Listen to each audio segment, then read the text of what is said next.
চার মজহাব এই জন্যই আসলো, অনেকজনে মজহাবকে ডিনাই করে।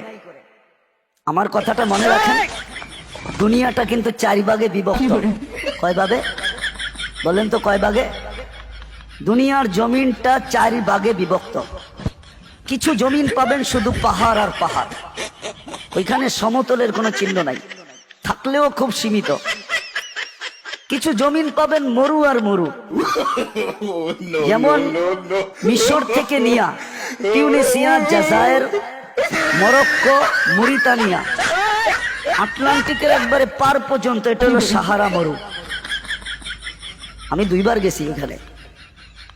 তো দ্বিতীয় জমিনের একটা বিরাট অংশ হলো মরু, একটা বিশাল অংশ হলো পাহাড় আর পাহাড়, একটা বিশাল অংশ হলো সমুদ্র মাতৃক, চতুর্দিকে সমুদ্র সমুদ্র। আপনি দেখেন ভারত মহাসাগরের ভিতরে কতগুলা দেশ, আপনি দেখেন আমেরিকা থেকে একবারে নিচ দিকে চলে আসেন, ব্রাজিল, আর্জেন্টিনার নিচ পর্যন্ত, একেবারে চিলির নিচ পর্যন্ত চলে আসেন। এই 2 দিকেই কিন্তু প্রশান্ত আর আটলান্টিক, সমুদ্র মাতৃক। চতুর্থ হইল জমিন সমতল। ভৌগোলিক ভাবে 4 জায়গার কালচার 4 রকমের।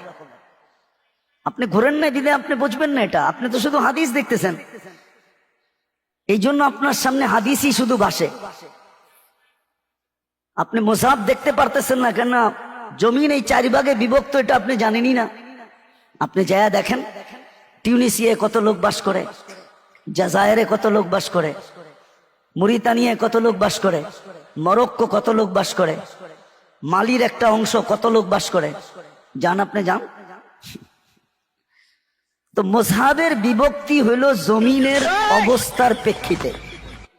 এই জন্য 4 ইমাম 4টাকে নিছেন। যত মরু সব মালিকি, মালিকি মজহাব ছাড়া ওইখানে আপনি টিকে থাকতে পারবেন না। যত পাহাড় সব হাম্বলি, যত সমুদ্র সব সাফি। আপনি যান, আমারটা তাহকিক করেন। আর যত সমতল সব হানাফি।